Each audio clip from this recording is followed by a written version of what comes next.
Hi అండి. అందరికీ నమస్కారం. ఈపీఎఫ్ఓ ఐఆర్ పెన్షన్‌కి సంబంధించి ఒక ఇంపార్టెంట్ అప్డేట్ అయితే రావడం జరిగిందండి. దీనికి సంబంధించి పూర్తి సమాచారాన్ని అయితే తెలుసుకుందాం.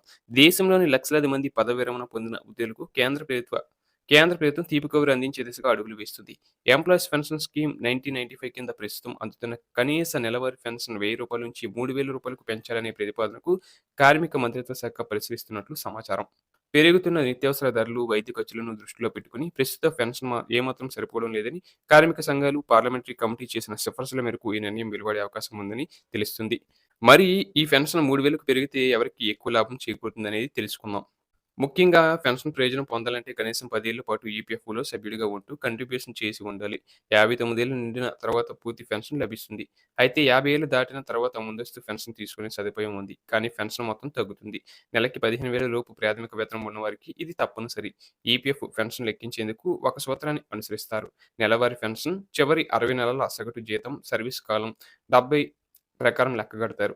ఒక ఉద్యోగి 20 ఏళ్లు అంతకంటే ఎక్కువ కాలం సర్వీస్ పూర్తి చేస్తే వారికి అదనంగా 2 ఏళ్ల సర్వీస్ బోనస్‌గా లభిస్తుంది. ఎవరికి ఎంత పెరుగుతుందంటే చివరి 60 నెలల సగటు జీతం 10,000 ఉండి 14 ఏళ్ల సర్వీస్ ఉంటే ప్రస్తుతం 2,000 పెన్షన్ లభిస్తుంది. అదే 3,000కు పెంచితే రూ. 1000 అదనంగా లభిస్తుంది.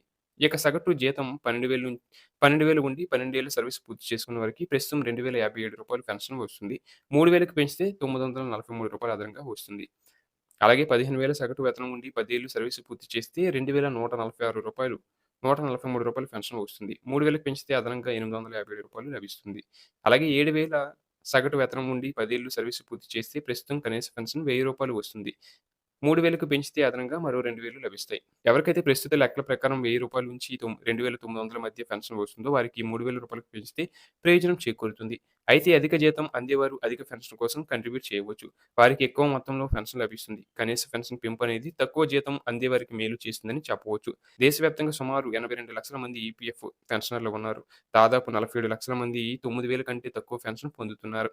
మరోవైపు కార్మిక సంఘాలు కనీస పెన్షన్ రూ. 7,500కు పెంచాలని, డీఏతో జోడించాలని డిమాండ్ చేస్తున్నాయి.